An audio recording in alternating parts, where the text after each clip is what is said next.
I'm Kristen. And I'm Maddie. We're sisters and heavy readers. Join us every single week to talk stories, interview authors, and collab with fellow book nerds. Welcome to the Kristen Mad Show. Welcome back to the show, you guys. It is almost the end of June, so we get to do one of our favorite videos, and we're going to talk about what we have read in the first 6 months of the year and our best book from every month. This was actually very difficult for a few of our months.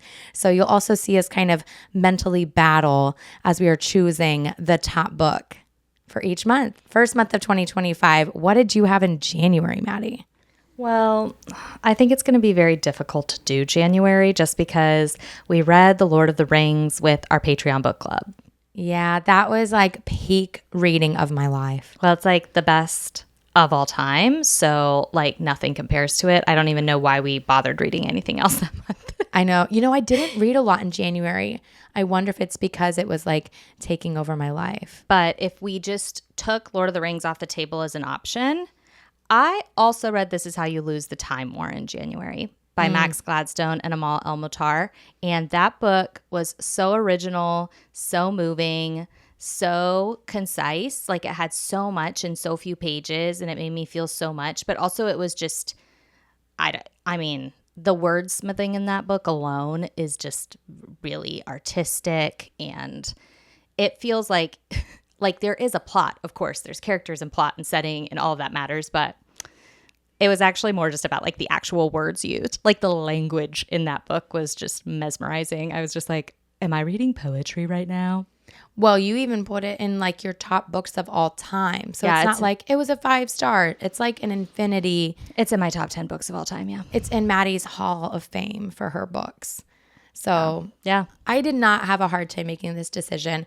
I read 2 Bridgerton books that month. Oh. And if anybody has ever read Bridgerton, they're a good time, but they're not like a transcendent time. So I read the first 2, and then I was reading part of the Zodiac Academy spinoff series called Ruthless Boys. Wow. Which was like started high and went low. That didn't make your top 10, huh? So Lord of the Rings, honestly, the Fellowship of the Ring, though, is my favorite in the trilogy, even though all of them are amazing. It has such strong nostalgia for us. This was a reread for both of us. And again, we did it with our Patreon book club. So there's like 12 hours of deep dives that me and Maddie did, because every single month we read a book and every single week we do an hour deep dive with Maddie's husband, Mitch, who is like literally, I don't know, the know-all of Tolkien. I'm sure there's people who know more, but he is deep in that world.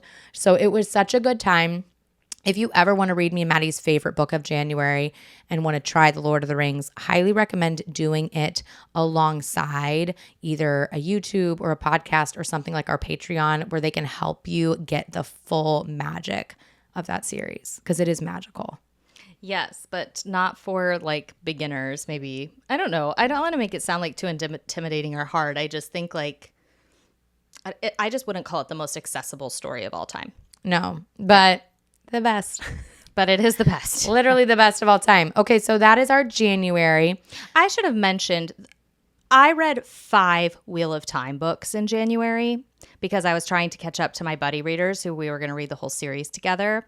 And so, yes, between Lord of the Rings and Wheel of Time, there just really wasn't room for much else. I'm so glad I got to sneak in This Is How You Lose the Time War, but we'll return to the Wheel of Time. But suffice it to say, basically, January was just an investment in my future. I knew I wasn't going to be having peak reading. I mean, I was with Lord of the Rings, but I knew I wasn't going to be having peak reading of something new because I was just putting in my time. You know what I'm saying? Yeah, and I feel like it's paid off. I'm excited for you guys to hear about this. Yes, but in January, it was looking bleak. Yeah. January was actually probably my worst reading month of the 6 months that have happened. I agree. And I'm like, normally, except for Lord of the Rings. Except for Lord of the Rings. But normally, traditionally, the winter is like my peak reading. Right. Well, and I feel like I'm like so motivated because it's the first of the year and I'm like, let's go. Like I've got all these things. I'm ready for the year. And you and I had just made our like goal episodes and we just like built our like priority TBRs for the year. And I was so excited. And then I was just like, you know what though? Let me knock out these 5 Wheel of Time books. And you were like, you know what? Let me knock out like 3 Ruthless Boys books. Like what were we doing? I mean, sometimes in a series, I think me and Maddie just lock in. Yeah, we were locked in January, but that doesn't mean it was peak reading of the locking in. No, not at all. So let's like just leave her behind us and Cleanse. Where's the sage?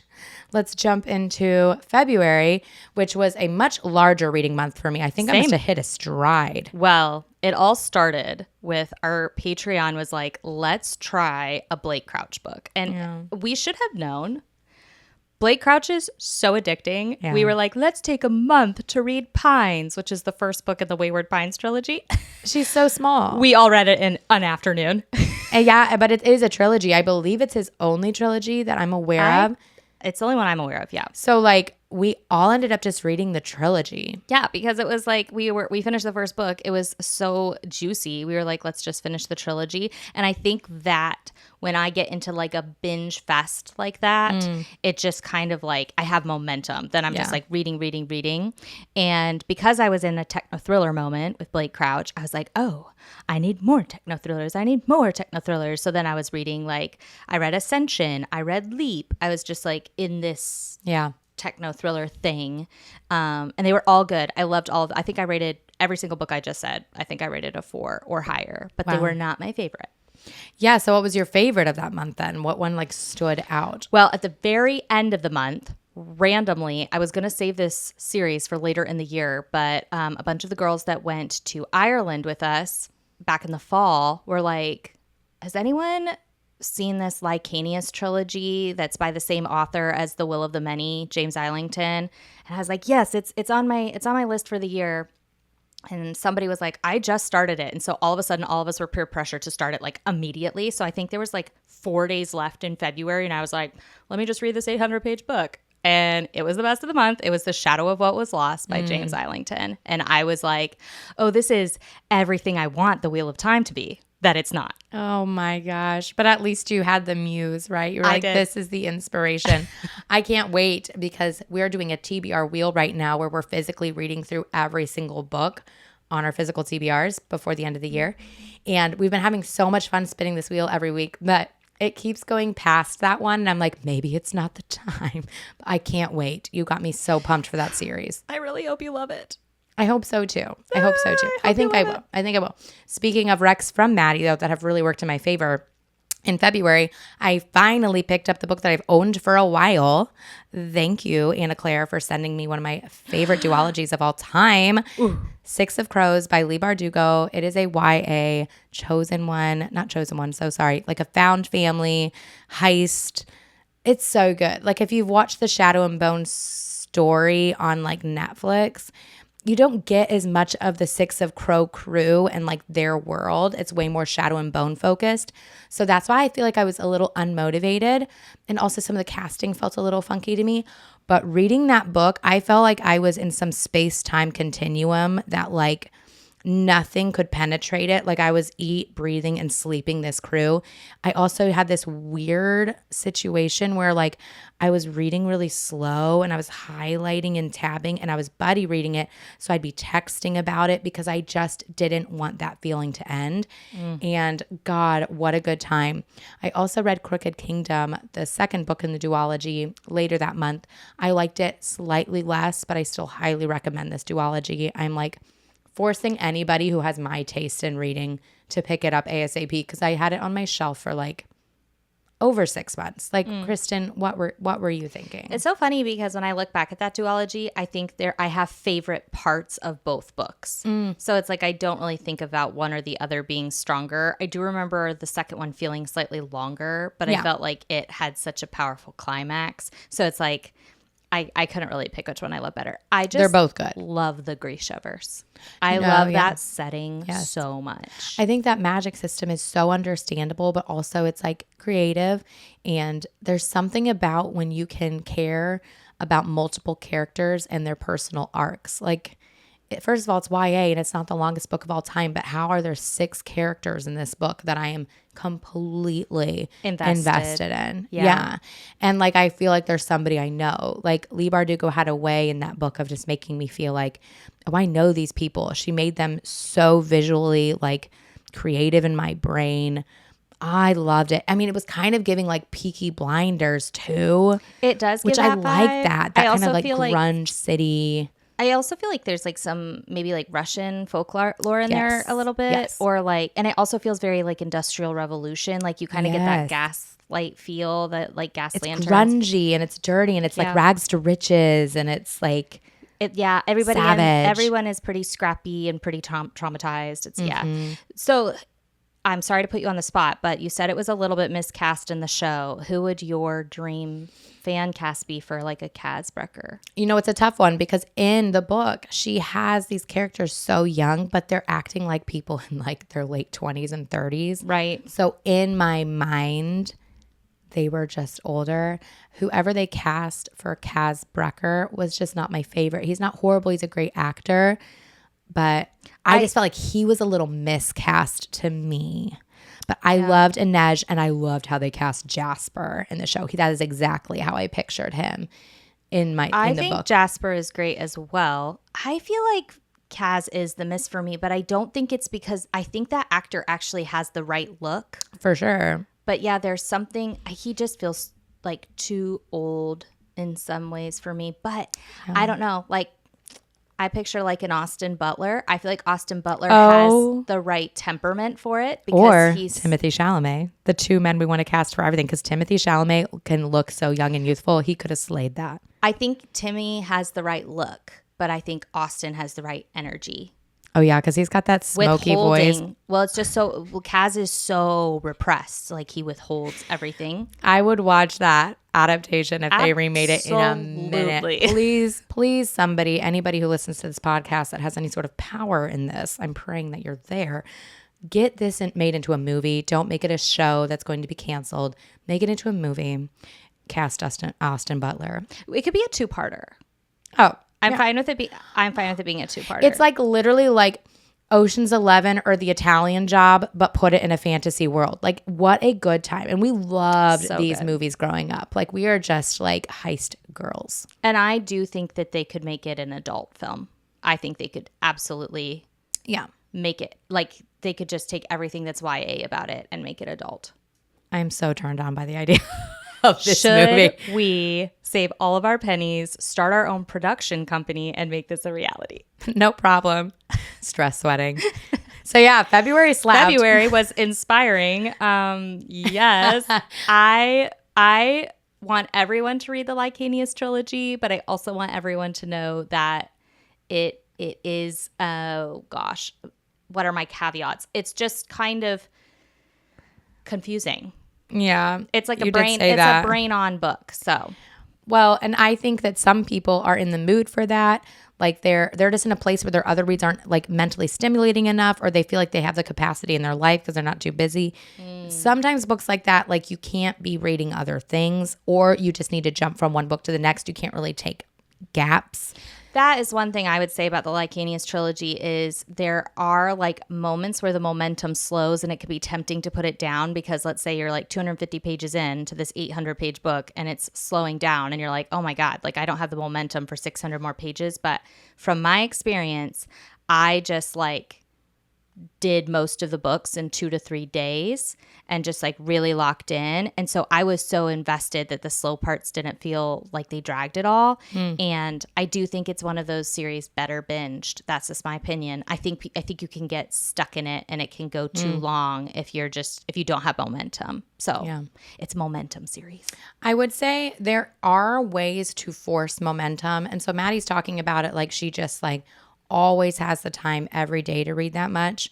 Truly, I think Maddie just mentally looks at a book, knows how long it is, and she decides, how long am I going to read this? And then she just like commits and then follows through on that timetable. Usually, so like I have to tab out my books. If I say I want to read a book in a week, I'm tabbing out that book to know how much I'm reading every day. And I will not go to sleep until I have reached the tab. Sometimes what I love is when a book is really good, you go over that tab, but you're still making sure, okay, I have a busy day come up. I still need to get to my next tab. And it's just a way to, I feel like, enhance reading when you are in a book that it's like so much better when you're just like immersed in the world. You're remembering every little nugget that's been dropped. You don't want to drop the ball on that. Yeah, I agree. Okay. Also, don't mind my my voice. I don't know if it's Miley Cyrus or if it's giving smoker. I don't know what it's giving, but what it actually is giving is that I was on my deathbed last week and completely lost my voice. This is the best voice I've had in a week. So, And that's why you guys are getting your episode a little later this week, because we just needed Kristen to rest her poor vocal cords. we were waiting. We were waiting. It's coming back, Kristen, slowly but surely. Also, now I feel like I kind of sound like, who is she? You know? Oh, it's giving you a persona. Yes. Where are your cigarettes? You know what I'm saying? Oh my gosh, I love it. Okay, let's go into March, guys. Let's pivot here. In March, what was your top one, or what were like the contenders that you were fighting between? Because I had a tough month. That was so good. Well, of course, the Patreon family decided to move on with Lord of the Rings, so we read Two Towers, which is like my favorite Epic. book of all time. The trilogy is my favorite series of all time. Two Towers is my favorite book. So let's just not talk about that because we've done it ad nauseum. Again, did Kristen mention there are 12 hours of deep dives on Patreon. But I would say if I couldn't use Two Towers, for me it was between The Light of All That Falls, which is the third book in the Lycanius trilogy, which made me weep, or Intermezzo by Sally Rooney, which knocked my socks off. If you had to choose, gun at your head. It's like at the restaurant where it's like, let's let everyone else order and then I'll know what I want. Oh my gosh, chicken. Okay. In March, we read Little Women with our Patreon. Oh, also that. So it was an amazing month. I remember being in that month and being like, there's no way that I can have reading this good. It was like back to back 5 stars. Little Women did not win for me, and here's why. I think a huge part of my enjoyment for Little Women is because it is nostalgic to our childhood. Like this deep dive for me was all about me and Maddie's relationship as sisters. It was like we watched multiple films. We watched 2 that had been done. And I just think the whole experience was a 6-star. But if I was just going based off of a book alone, that is brand new. It's not like a reread. It is like fresh, new. I read First Time Caller and I read Our Infinite Fates. Now I'm going to tell you, First Time Caller is the best rom-com I've ever read. Or the best contemporary romance. I always want to call them rom-coms like it's a movie. But I'm going to give it to Our Infinite Fates by Laura Stephen. And I honestly feel like a lot of people were disappointed by this book. And this book, it's still in my mind, like often. It was just a book for me. If you enjoyed The Invisible Life of Addie LaRue, this is kind of like very inspired by that, I would say. And it is YA. There is a very, in my personal opinion, annoying twist that did not land for me. But as a whole, that book was just unput downable, left me in these beautiful feels. What a good time. I love how much you love that book. I was also just going to mention, since we're not going like super in depth into like reviews of these books in this episode, because we have several to get through, if you do want a full review of any of the books that we're talking about that are like our best of the month, we do a monthly reading wrap up every single month where we do go in depth on every single book we read that month, the good, the bad, the ugly. So there are fuller reviews if you're interested in those. We have a playlist of our monthly wrap ups if you're interested. I think I will give it to The Light of All That Falls. Okay. Because it made me cry. Because it was a really well wrapped up ending, and it was emotional, and it was just, it landed. I love when an author can land the plane. But no discredit to Intermezzo, because I love that book. I think that Intermezzo is like the modern retelling of Sense and Sensibility, but make it brothers instead of sisters. And it was a delight to read. I will say, I highly recommend Intermezzo on audio, just so that you can pick up best when people are talking versus when people are in their heads, because you won't be able to tell based on punctuation within the book itself. Let's move to April. Now, April, gosh dang it. This is so difficult. Wait, what are you between? Hey. So many good ones. Again, is it just because I love the Hunger Games that Sunrise on the Reaping was just a party? No, I think a lot of people are loving Sunrise on the Reaping. It's got very good reviews. I think people feel like it was a well-earned book, a well-executed book. I think, of course, a book like that is riding on the back of nostalgia, but also I think people do believe it is strong in its own right. And there's so much of that book that, yes, is nostalgic. But when I read the other one, The Ballad of Songbirds and Snakes. yeah, that didn't do what this one did. So Suzanne Collins, really, her writing was fantastic. And this one, I think it's my favorite Hunger Games book ever written. So that was great. Dang. But I'm actually going to give it to a classic that I had never read. Actually, Buddy read this with my 13-year-old daughter, The Outsiders by S.E. Hinton. I just kind of think this is like one of those books. It's a classic for a reason, but it's one of those books that puts you in your feels, but not in a manipulative way. It's not really plot forward, but you are just smack dab in the middle of this setting and you're just studying these different characters that you love. It made me cry multiple times. Sunrise on the Reaping made me cry too, but I think this book is just like the one that I guess I would recommend to you guys if you're looking at our best books of every month and you're like, which one I would over Sunrise on the Reaping, because not everybody's also a Hunger Games fan, but anybody can read this tiny snack, The Outsiders, and there's a film adaptation, and it is just perfection on the page.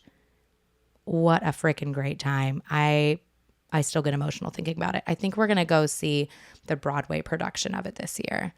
That makes me so happy. Oh, I'm so happy that you and Robin loved it. Like, what a thing to share with your kid. which is great to see because I think most people read it in their schools. It was not required reading for us in school, but a lot of people do, I think. And what's so cool is to see like literally a 13-year-old in tears saying this is a great story. And then like adults were commenting as I was reading and being like, I have reread this as an adult. It is such a powerful story. Also, it's so dang short. This is what cracks me up is when people write super long books and it's almost like I think sometimes people think like the bigger the book, the bigger the impact. But how do you lose a time war? This is how you lose This the is time how war. you lose a time war. Short book. Yeah. Yeah. Yeah, so good. So that's what I give it to, even though I feel like I had great reading that month all round. I had a great reading month too. I wasn't sure which to give it to. We read Sense and Sensibility, which is in my top 5 books of all time. Yeah. I love that book so much, but it was a reread. So I don't know whether I can fairly give it that or not. But I will say it is my absolute favorite Jane Austen novel and one of my favorite books of all time. So peak. But I also picked up The Fires of Vengeance by Evan Winter, and that's the sequel to Rage of Dragons. The Rage of Dragons. Thank you. Yeah. And it was better. It was better than The Rage of Dragons. I loved the sequel. I love that series. I'm eagerly anticipating the next book. So it would be one of those. I probably have to give it to Sense and Sensibility, but I did really, really like The Fires of Vengeance. Yeah, if you weren't picking one that wasn't a reread, because that's hard. Yeah. Like Sense and Sensibility was fantastic. I mean, we also reread Ender's Game. That's a fave. Like, I don't reading know. was so good. It was a really good reading month. I really didn't read anything bad that month, I don't feel like. Don't you love that when it's just like a Yes. banger after a banger after a banger? Yes. That's what I am talking about. That's the momentum you want in a month, because then like you finish one and you're just like, what's next? Let's go. Yeah, you're eating them up. It's actually making me rethink my entire TBR right now. I mean, the wheel is doing me well, but okay. May. Oh, this is the easiest ever for me. Okay, what was your May? Because yours was easy. We're at a restaurant now where I know my order. You know what I mean? I read the final trilogy of The Realm of the Elderlings in May. Oh, right. And every single one of them, every single book, 5 stars. It's her best trilogy in the entire ongoing series. Like I could not ask for a stronger payoff conclusion to a 16-book series. And I've loved the entire series. I loved the entire experience. I was just like, I really don't know how you can top it. But she did. She did it. And I loved the final trilogy. I binged the entire thing in that month. And the last book is the best. The last book is the best book in the whole series. The last book is the best book in the trilogy. The last book might be my favorite book of the year. Wow. It might be one of my favorite books of all time. What? It was really good. It just really, it landed all the emotional beats that it needed to. So Maddie, this makes me so excited for all of us who are currently reading The Realm of the Elderlings because Maddie sold it so hard. I am like, this is what I need. I need to know that the better it gets, the better it gets, because 16 books is not child's play. No. Like Maddie gave a year. We like tracked it. She literally started 1 month, and 1 year from that month, she was finishing. Like that is commitment. But to know that like we have that to look forward to, we're actually doing Ship of Magic, which is the first book in the Farseer, not the Farseer, in the Live Ship Traders trilogy next month with our Patreon, because all of us are just like feral. Like Maddie's like, that's like such a fun trilogy. You can read it first, even though technically chronologically it doesn't come first. Like you won't miss anything because it's totally different characters than the first trilogy. And we're all so excited. Like I am like, dying to read it. Ship of Magic. Robin The Hobb, only thing girl. that gets me past the fact that I'm done with the series is that I can just go back and read it, knowing how it all ends. So I'm so excited to go back and reread Ship of Magic. I wonder if you'll notice or realize and feel things that you did. Yes. See, because that's, good books are great because they're just as good, if not better, on a reread. Hashtag Sense and Sensibility. Hashtag Lord of the Rings. Hashtag Ender's Game. Like sometimes it's like, I know how much we protect ourselves from spoilers. I am the first person in line to be like, please don't give me spoilers. Like right. I want to have that reveal, but I would say all of my favorite books were better on rereads. Like there's something about knowing how it all ends up that just makes you appreciate all of the intention of the journey, because obviously I think most authors know where their story is going, even if they don't know all the beats in between as they're writing it. Like they know where these characters end up and what they're ultimately writing towards. Yeah. Or at least all my favorite authors do. And so it's like they know they're seeding all of this stuff. They're weaving all of these threads the whole time because they know what the tapestry needs to look like at the end. And so you kind of get to have that experience on a reread. And so I'm a big fan. It's like, I don't want the spoilers on the first read because I don't know. Somehow I feel like it doesn't work as well. But it's like there is just something that works well when you know what's going to happen. Well, and if you're someone who's so focused on the plot when you're reading, like you're like living for the plot, like you get the other things, but I feel like you already know the plot on a reread. So you're less focused on that. And it's like the little nuances. It's like the little asides that you might have just like glazed over. Because that's how I have felt with all of our deep dives with Patreon, is that all of a sudden it's like you get this deeper layer, which has enhanced my reading tremendously. Yeah. Yeah. You get to like really focus on it. Yes. You get to really get into the details. So Oh good. my gosh. What you was your guys. favorite of that one? Speaking of Robin Hobb, I read Royal Assassin in May. Royal Assassin is book 2 in the Farseer trilogy, which is the first trilogy, okay? So I don't know what it was about this. I did it on audio, which I guess some people don't really enjoy the audio, or not in Farseer. have no idea why. I love all of the It worked for audiobooks me. for all of Realm of the Elderlings, but It worked for me. Now, this is like epic high fantasy, okay, with Robin Hobb. So you got to sing for your supper, as Maddie likes to say.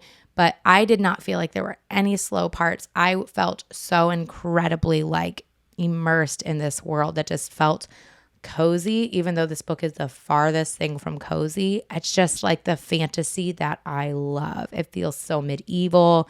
There's so many little hints dropped constantly, and you're like, oh, I can't wait to see the follow through on that. Like I trust, knowing Maddie, that every single thing has a purpose in this, and that every question I have will be answered, which just is fun. I give that month to Royal Assassin. However, I just want to have a moment to talk about Rachel Gillick's new book, The Night and the Moth. oh, yes. Because that is a very different type of story. This is book 1 in a duology, so I'm so excited to see what book 2 holds. And I tell Maddie, like, you can just wait for book 2. Like, I wish I could have just jumped into book 2. But The Night and the Moth by Rachel Gillick is her signature, very spooky body horror, giving spooky season, but such a great execution of a story. Again, not that long of a book, but holy crap, I was laughing my butt off. I was like, ugh, like so grossed out at times. I was swooning. I just like love what Rachel Gillig does in her books. I'm obsessed with her. She might be an auto-buy author for me, to be fair. So if you have not yet picked up this new book, The Knight and the Moth is, I want a gargoyle tattoo. I have a new type. My new type is knights. Wow. Yeah, give me a little ching ching because they're walking around. It's like, yeah. The armor like clink, clink, clinks. Yeah, I want that ASMR. Okay. Okay. Right. Yeah, this is getting weird. Let's go to June. Okay. Well, to be fair, I think I might be finishing my favorite book of June this weekend. How far are you? 50%. Oh, so you can kind of determine. Are you just going to give it to that? Remember how this year started. Remember how January was an investment to my future self. Yes. Hi, I'm her, the future self. Very grateful to January Maddie because June I read The Gathering Storm, which is book 12 in the Wheel of Time, and I'm halfway through Towers of Midnight, which is book 13. These were finished by Brandon Sanderson after Robert Jordan, the original author of The Wheel of Time, passed away. Yes. So he left detailed notes, like he knew how he wanted to wrap the story up, but just he passed away before he could write it. So Brandon came in, compiled the notes, and wrote the conclusion of the series. And wow, I cried. I was on the edge of my seat. There was so much payoff. Never did I ever think, ever, that one of the Wheel of Time characters would be propelled into like my favorite characters of all time. But there's a female character in the series that I haven't even liked for most of the series. And she is now like up there with Lady Jessica from Dune for me. Misaki? She's up there with Misaki from Sword of Kaigen. Stop. Yes. She's so everything to me. Dang it, Maddie. I don't know if I can read all these books. I know. Ugh. Guys, when I have finished this series, I am going to create some kind of a guide, introduction, some sort of like Maddie's take on how you could potentially get the benefits of Wheel of Time without suffering. I'm going to try to figure it out. 11 books? You have to suffer through 11? I would say books 1 through 5 are not suffering. They're just mid. I would say 6 and 7 are like slightly below mid. I would say 8, 9, and 10 are painful. Oh. 11 comes back up to mid, and then you're getting some of the best reading I've ever done here at the end. Hard pass. And for someone who has read a lot of Brandon Sanderson, let me just tell you, I think these books, The End of Wheel of Time, might be my favorite Brandon Sanderson books. Now, as of now, The Way of Kings is still my favorite Brandon Sanderson book, but let me just tell you, The Gathering Storm was phenomenal. Absolutely phenomenal. And Towers of Midnight is shaping up to be every bit as good. And so we will see which of those two ends up being my favorite book of the month. But they're so good that they make me feel completely nostalgic and fond for the rest of the series, which I have genuinely not been having a great time in the whole time. You know, like I've just kind of, that's not true. I've been having a wonderful experience with Wheel of Time, but not because the books are good, if that makes sense. Well, yeah, It's your like, buddy reading it with your friends. buddy reading it with friends. I started the show. I enjoy the setting and the world so much, the magic system, everything that's been set up is so good, but it's like, honestly, it could have been like a role-playing game for what I'm enjoying of it. It's like if I would enjoy it if it was like, hey, Maddie, play this game. This is the kind of world that's set up. This is how the magic works. You can be any one of these 500 characters in this world because it's a very vast world, and you can choose a race, and you can choose an allegiance, and you can choose a culture, and you can choose all these things. And it's like, oh, this is such a cool world. I actually like being in it. I want to know what's going on in it, but the writing just is not for me. Literally, I think it's the way Robert Jordan writes is just not for his writing style is so frustrating to me. So you just replace that with another author, give him the exact same raw material, and all of a sudden it's peak reading. The way he was like, Robert Jordan, say less, enters Brandon Sanderson to the chat. The king of payoff. Like, what could we have all asked for more than for the best fantasy author at payoff? That he's literally... He's so good as a closer. Brandon Sanderson is such an amazing, amazing closer. that it's like, well, who better? I mean, who else would anyone ever want to finish their series? Could he finish Game of Thrones? He absolutely could not. No. Is he just too good? He would not. That's what I mean. It's like his heart too good. He said he would not. Because it's so grim dark. He's not a grim dark author. Absolutely not. So you would say Wheel of Time is not grim dark. It is just like... Oh, no, it's not. No, it's not grimdark at all. Okay. I think that as a tangent, I think that Joe Abercrombie, or I would prefer Robin Hobb, but I don't know that she has the bandwidth to do Robin Hobb. One of them could finish Game of Thrones. I still need to read some Joe Abercrombie. I think I'm going to start with the plate itself. Yes. Because you said you liked that would be the way to start. What about First Serve Cold? Best Served Cold you can read as a standalone. Yeah. Okay. But what I will say is I have not read Malazan yet. Okay. And it is possible that the author of Malazan could also finish Game of Thrones.